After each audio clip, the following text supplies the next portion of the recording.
For Kyrie than those guys got in those deals. So there's things to be relatively okay with. It's just hard because, I mean, again, this is Kyrie Irving who hit the biggest shot in Cavaliers history and essentially hit the shot that won the title for the Cavs, and a year later he's gone. I mean, it's just, how could we have ever seen this coming? Well, and I'm sure you're right about the value in the trade and comparing it to other trades, and that's very sensible, and I've seen some other people have that opinion as well. But all I can do right now is imagine Bill Simmons and the emergency podcast he's doing and how happy he is with what the Cavaliers were, or what the Celtics were able to garner, you know, the fact that they were able to get a guy that you just normally can't get via trade and you usually have to spend in free agency to get. And now the Celtics have one of those guys. The Cavaliers got deeper and they got some prospects and they got some value, but they couldn't help but get worse by trading Kyrie Irving. Well, if you're looking at it from the Celtics' point of view, you know, they gave up Jay Crowder, who has not been effective at slowing down LeBron in the playoffs whatsoever. So, you know, okay. They lose Isaiah Thomas, but they get Kyrie Irving, who they saw firsthand what Kyrie Irving is capable of doing, especially in a playoff series. Kyrie was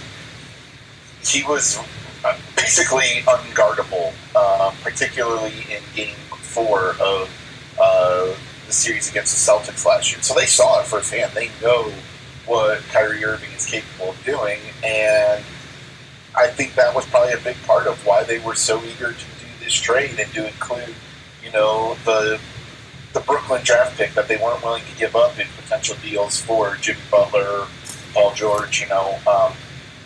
So I think they probably feel pretty great about this. You know, it makes a lot of sense for them. Does that give you pause? Well, yeah, it does, because it's surprising that the Cavs were going to trade Kyrie to their biggest rival in the conference right now, and the team that was probably the scariest matchup for the Cavs. But I just think, again, though, I look at it as the Cavs had to maximize their return in the trade, and I'm not going to say that they couldn't have done better, but again, I just think in the context of where the trades have been, there's no guarantees they were going to get a better offer than this. Like, this is a defensible trade.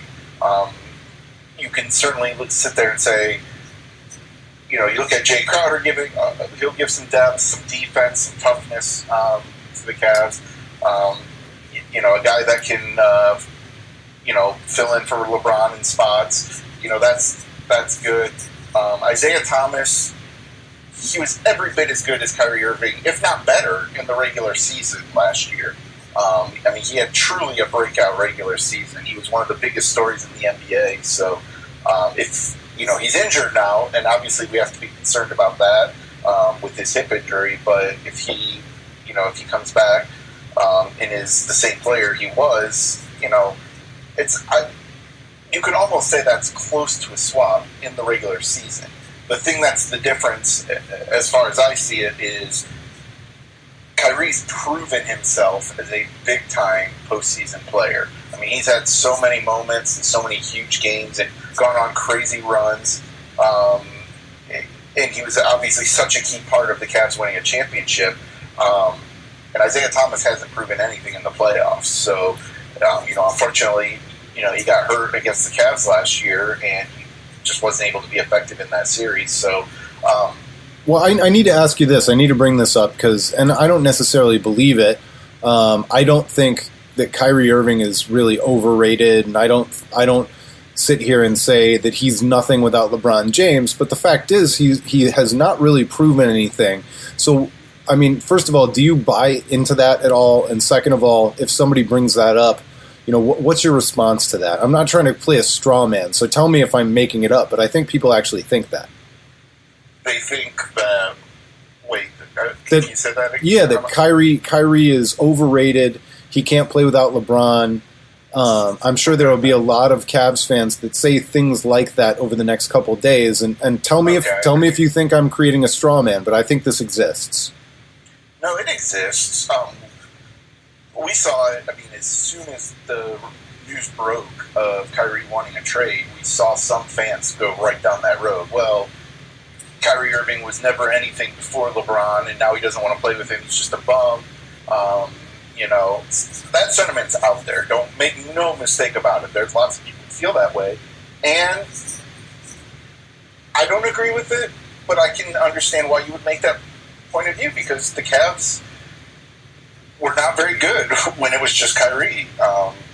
He never proved anything. He never got the team into the playoffs without LeBron.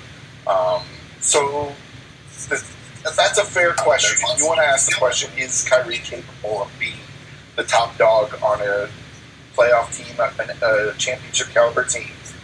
That's fair. I don't entirely agree with it, because I think a lot of things went against him in Cleveland. Particularly, the way the Cavs drafted him, some of the moves they made, the coaches they had, even the GM. In general, a lot of things were not put in place to help Kyrie before LeBron got here, and after LeBron got here, then they were able to fill in the roster with a lot, better talent. So, but it's not like he's going to a place in Boston that doesn't have any talent. He's going to have a lot of really good players around him, and I think he'll be able to really shine in that role. But yeah, I mean, we'll have to see if that changes at all without LeBron. I don't know. I mean, Kyrie might put up better numbers. Like he might put up an MVP season this year. If he's the focal point of the offense again, and continues to just be the player that he's been, he's capable of winning an MVP. It's just I don't know if it's a straw man exactly, but yeah, he's to some degree. You got to kind of wait and see if he can do it in the playoffs without LeBron. That's one thing he hasn't proven. But I think he'll be fine, honestly. So what does this do to the East? I mean, so there are a couple things. Number one, I want to find out how much of a change this does to the East in your mind. I mean, we know it obviously changes things. And then number two, I want to finish this off by talking about the best case scenario for the Cavaliers and Cavaliers fans, and the worst case scenario. Or we can start with the worst case scenario if you don't want to end on a down note. Okay. So the worst case scenario is Isaiah Thomas's hip is worse than we expected, and he's not able to contribute. The chemistry is off on the Cavs. Things never really click. And then at the end of the year, Isaiah Thomas is gone, LeBron's gone, and the Cavs are just stuck rebuilding. It's great that they'll have that Brooklyn pick to start off that rebuild, I guess. But as far as I see it, that's the real danger here. And the worst case scenario is we're potentially looking at, next year a team radically different than this year. So Isaiah Thomas leaves. Isaiah Thomas is hurt. Then he leaves because he's not worth signing. Then LeBron leaves, and then the Cavaliers are left with whatever this center people are kind of excited about, and Jay Crowder and a draft pick. Yeah. And I would imagine Kevin Love would be traded as well. I don't think the Cavs would hang on to him in that scenario. I'm such a jerk. I always forget about Kevin Love. Yeah, I mean, he's still going to be here. You can look at this trade like, okay, so that's the negative. That's the worst case scenario. We can look at some positives here, though. I mean, by the way, Andrew, from the chat room, the Celtics got robbed in this trade. Thomas and Crowder were the heart and soul of the team. Okay, there's some truth to that. It's possible. This Celtics team is not going to play defense. They're not going to play defense. If you look at what the Celtics have done in this offseason, is they've lost Avery Bradley and Jay Crowder, who are their two best defensive players. And they turned that around with Gordon Hayward and now Kyrie Irving. And if Kyrie, if the way some people perceive this is accurate, if it really is the case that Kyrie is a selfish player. That his bad defense is not worth what he provides to the offense. If he's not capable of making a team better, the Celtics are going to be a worse team because, in addition to losing those two defensive players in Avery Bradley, Jay Crowder, they also lost Isaiah Thomas, who was the heart and soul of that team. There's no doubt about it. And that's, what happened in that series, particularly in Game 2. Well, and that's something that Bill Simmons has talked about, too, is just how much Celtics fans are going to have to jump through hoops to get over the fact that they're losing this guy. Yeah. I mean, it's a big deal for them, too, but it makes it easier, I think, when you've got a guy of Kyrie Irving's caliber, and everything that goes with him. I mean, Kyrie is a superstar. Like, the Boston Celtics just traded for a superstar. It's just that he has questions, and, we'll have to wait and see on some of those. So yeah, I mean, it's possible that the Celtics got worse in this trade, and it's possible the Cavs got better. Like, there's a very realistic way. If you feel that Isaiah Thomas is every bit as good as Kyrie Irving, if you feel that way, and you look at them adding Jay Crowder, having a draft pick that they might be able to eventually trade at the trade deadline, if they feel good about the way things are going, they can still flip that draft pick and add to the team even more. So there's a lot of positives that can go right for the Cavs. So it's not all just doom and gloom. Like, my reasons for being upset about this is solely on Kyrie Irving being my favorite player. Like, and what shirt are you wearing right now? Yeah, I mean, I'm wearing my Kyrie shirt one last time. As a fan, I owe a lot to Kyrie. I mean, he's done a lot for the franchise. And again, I don't need to reiterate it, but yeah, he hit the shot that changed everything for us as Cleveland sports fans. So I'll always be grateful for that. And I'm not happy that he demanded this trade. I'm not happy to see him go or anything like that. But yeah, I can see a situation where the Cavs can definitely be better this year with this trade. So it's honestly not all bad. It's just going to be interesting. And I mean, how crazy is it that Kyrie's first game as a Celtic in Cleveland opening night? Like, that's going to be nuts. See, and that's part of it too. It's just I feel like in my old man brain that this is a mistake. I think Kyrie will someday regret this. I really truly believe that, and I think that it's one thing to leave and exit a partnership or decide that you are ready for something different. It's another thing to burn the bridge, and he set a blaze to it. And he didn't really even say that much, but even in not saying anything and the social media videos, and I really try not to get all caught up in that stuff, but there's nobody who covers the NBA nationally, nobody who watches this stuff on a regular basis who thinks that Kyrie didn't burn the bridge. Yeah, that's always going to be the hard thing. Like, nobody burned a bridge more than LeBron did with the decision, though, right? And Dan Gilbert with his letter. And yet, here we are. So, never say never. That bridge may not be totally burned. But to your point, I do think that there's a decent chance that at some point in his career, Kyrie looks back and says, man, what I had playing with LeBron James was really special, and maybe that was not the best move for me to walk away from that. But, look, if he does go on and have an MVP season with Boston, he's right there in the playoffs with Boston and all that, I mean, he might be happy with this decision. We haven't heard anything directly from Kyrie, and so I'm still waiting for that aspect of it to see what he has to say about it. But, for his goals and what he wanted out of his career, maybe this is what's going to make him happy. We'll just have to wait and see. All right. Was there anything else that we left on the table? We're going to save some for the podcast itself, but I want to make sure we give everybody everything, all the important stuff. Yeah, I think that was pretty much the big stuff there. I'm just eager to see what everybody has to say now. I'm very eager to hear from Kyrie on this. I'm eager to hear from LeBron on this. I really want to see what direction LeBron's going to go with this. I think he'll take the high road, but you just never know with LeBron. I want to see what J.R. Smith has to say about playing with Jay Crowder. Oh, yeah, that's going to be interesting too. I didn't even think about that. So yeah, it's going to be a lot of interesting dynamics. That's for sure.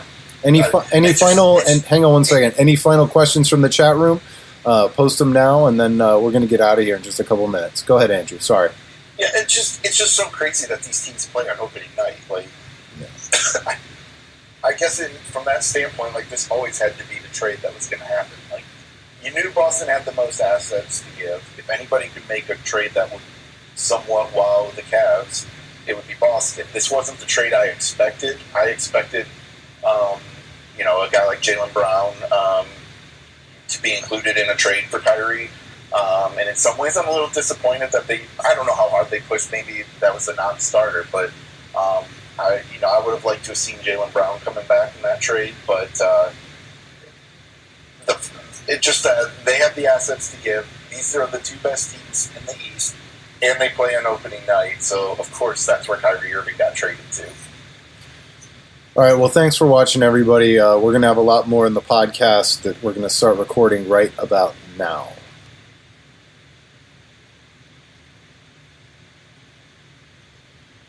All right, we are off. I'm going to call you on Skype. Yep. All right, thanks. Yep.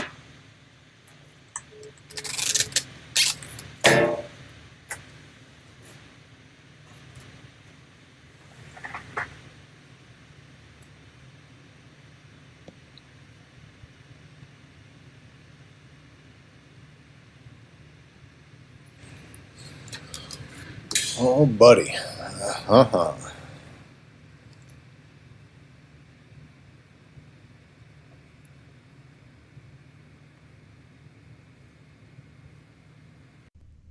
All right, after what we think was a successful Facebook Live, we're here for more about the Kyrie Irving trade to the Boston Celtics. First of all, I gotta just rant a little bit, Yep. and I promise, Andrew, I always give you equal time for ranting.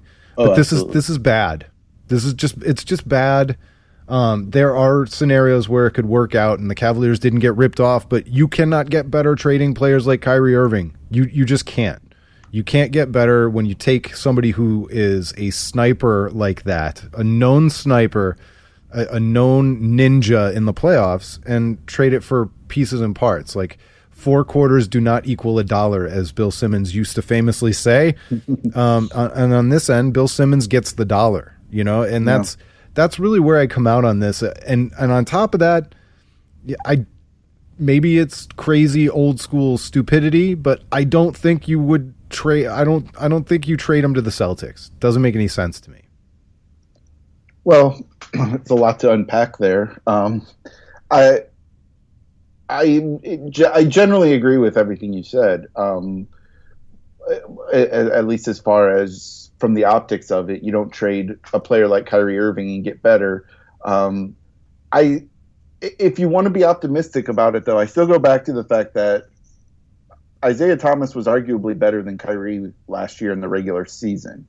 Where there's really the big question marks about this from the Cavs side of it is the playoffs, and we discussed that a little bit in the Facebook Live thing. Kyrie torched the Celtics. The Celtics had no answer for him, and that's with whether Isaiah Thomas was playing or not. Avery Bradley couldn't do a thing to slow down Kyrie in that series, and so from their perspective, I think they saw that and just said, "Wow, like, we can get this guy, it's worth it to us to give up Isaiah Thomas." And that's what the Cavs might miss in the playoffs. When it's a real danger, that the Cavs could be back to a situation where if LeBron isn't having a great game, then what? Then they're screwed. Like, Kyrie Irving was the guy. Like, if LeBron was going to struggle for any reason, or if they needed somebody other than LeBron, Kyrie was that guy. We knew he could be that guy. He'd proven he was capable of being that guy, and now he's not there. Now it's Isaiah Thomas, or I suppose if you want to say Derrick Rose, if he's healthy, maybe he can try to be that guy. I don't know, but neither of those guys have proven that they can do in the playoffs what Kyrie could do to teams, and that's the thing that's really disappointing. And they have, the Cavs had 3 years of chemistry between LeBron and Kyrie, and get your jokes in here about that not mattering and Kyrie wanting to be gone from LeBron anyways. But the fact is, on-court chemistry, it took them 3 years to really get into that groove where they had really developed that pick and roll game that they played off each other. And now you have to work all that in really quick with both Derrick Rose and Isaiah Thomas. And look, both of those guys have injury histories, and Isaiah is hurt right now, and who knows when he'll be back. So there's some big time concerns from that for sure. But overall, I can see this going a million different ways. Like, I can see the Celtics legitimately being worse after this offseason, which seems crazy, right? Like, when you get Kyrie Irving and Gordon Hayward, like, how could you possibly be worse? But I think there's some real concerns about the fact that they gave up their best defensive players. You look at that Celtics team, I don't know who's going to stop anybody on that team. So there's some big red flags for them. So we just got to kind of see how all these pieces fit. Like, there's a lot of unknowns in all these pieces right now. Yeah, there are a lot of unknown pieces. It's probably the emo kid or the romantic person or whatever. I was just hoping that, they could work it out. I thought that was the best possible scenario for the Cavaliers and for all the players involved, because as we talked about on that Facebook Live, man, I really do think that there's going to be a lot of regret somewhere down the road. Well, when somebody's 55, they're going to be real sad they burned the bridge. And also to address your other point you had made about trading into the Celtics, that is the other thing that's tough about this. When the Celtics are the biggest rival in the East, I'm sure Toronto is saying, like, hey, don't forget about us. Hey, Toronto, guess what? I forgot about you. Yeah, Toronto gave the Cavs the most legit scare in the East of anybody. I was way more scared when they evened up that series last year than I was in any other series the Cavs played against Eastern Conference teams. So, I want to give a little bit of credit there that Toronto is still kind of hanging in there. But to trade into Boston too, it's like, of all teams, like, Cleveland fans typically don't like Boston teams. There's been a lot of matchups between Cleveland and Boston teams. And they stole Manny Ramirez. They stole Manny Ramirez, but then you look at it. I mean, Cleveland sports ended Larry Bird's career. We ended David Ortiz's career. So there's just a lot of history back and forth between these two teams. And even like the Cavs or the Indians blowing the series against the Red Sox. I don't know. There's some animosity there that makes it tough too. Like, I don't like Boston teams, and it's kind of sucks that Kyrie goes there. But for the Cavs though, I just don't think they could really look at it that way. And this kind of maybe goes back a little bit to you and I talked about in the past, like when the Cavs traded LeBron to the Heat, and you had a big problem with that as well. That you didn't like that the Cavs made it, even if it was 1% easier for Miami. I remember you saying you weren't real crazy about that, and I felt at the time like the Cavs had to look out for themselves in that situation. That's kind of what I feel like here. That when I think you were proven out in the end, I think that trade is part of what sunk Miami's chances and reduced their ability to get better and their leverage and everything else. And so it really did work out in the Cavaliers' favor in the end.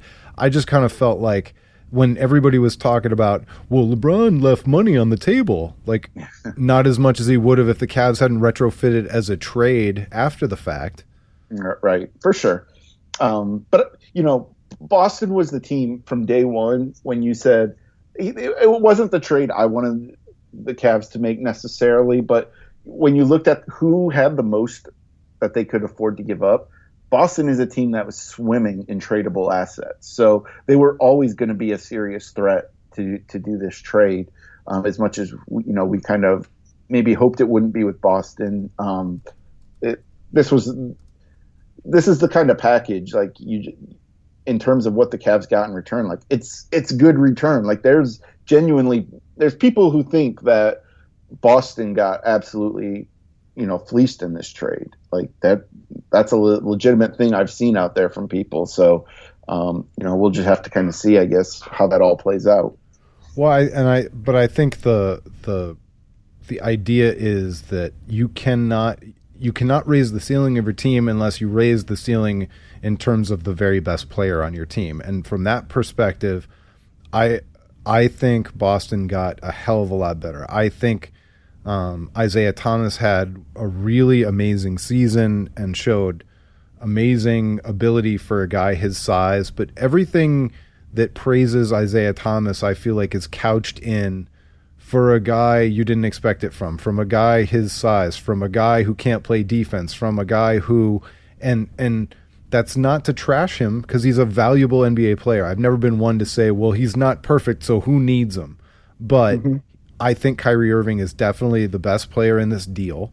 Yep. And I agree with that. He raises the ceiling on the Celtics' chances, and teams have proven time and again that they can improve on the fringes. Yeah. Yeah, I mean, and now we're going to have to find out, what the Cavs had been doing to teams for so many years is here comes now Dwayne we're going to Wade. be on the end of having to figure out how do we stop Kyrie Irving. Like we're on that side of it now. Like that's potentially going to be a problem. I do think the Cavaliers might have just gotten better as a defensive team.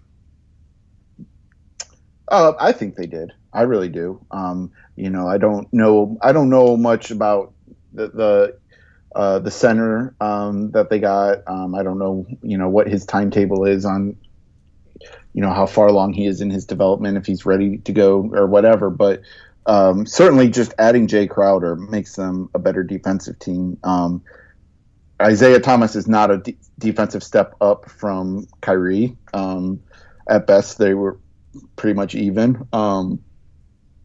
But I think adding Jay Crowder gives the Cavs a little bit of defensive depth that they didn't have last year, which I think will be good. He's a versatile defender. Jay Crowder, he can defend a couple different positions, and as much as it's tough as a Cavs fan because we've watched LeBron just do what he wanted to Jay. I mean, Jay Crowder has not been a factor defensively against the Cavs, but it's LeBron freaking James, right? Like nobody's really been super effective at slowing him down. So, I still think that, the Jay Crowder thing, he's not my favorite player or anything, but he does give them a little bit of defensive versatility that they didn't have before. Yes, he does. All right. Well, I don't think there's anything else to add to the Kyrie trade stuff, at least for today. So I guess that's where we should punch out on this topic. I'm hoping that you can stick around for one other topic, but we'll leave that one a surprise. So thanks so much for listening, everybody. It's been the waitingfornextyear.com podcast.